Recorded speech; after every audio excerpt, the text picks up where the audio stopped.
দুনিয়া কুকুর বিড়ালও ভোগ করে। এই জন্য আমি ভাত খাইতে পারি, আমি ঘুম যাই, আমি পেশাব পায়খানা করি, আমি সারা রাত নারী দেখি, বেটা একটা মানুষও টের পায় না। না, আপনি বিরাট চালাক। আরে সুবহানাল্লাহ, আপনি বহুত বুদ্ধিমান।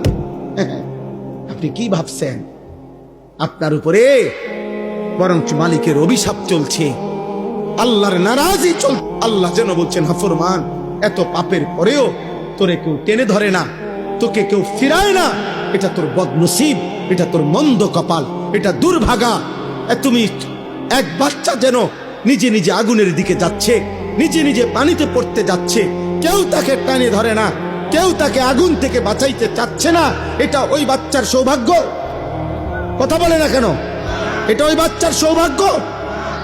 তাইলে তুমি জাহান্নামের দিকে যাচ্ছ, অস্থির ছবি দেখতে দেখতে, উলঙ্গ দৃশ্য দেখতে দেখতে, এক ওয়াক্ত নামাজ না পড়তে পড়তে।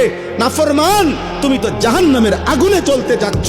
তোরে কেউ টেনে ধরে না, তোরে কেউ ফিরায়া ধরে না, তো এটা কি তোর সৌভাগ্য বেটা? বদনসিব, এটা তো তোর দুর্ভাগ্য বাবা। তুই এমন মন্দ কপাল হইলি কেমনে বাপ?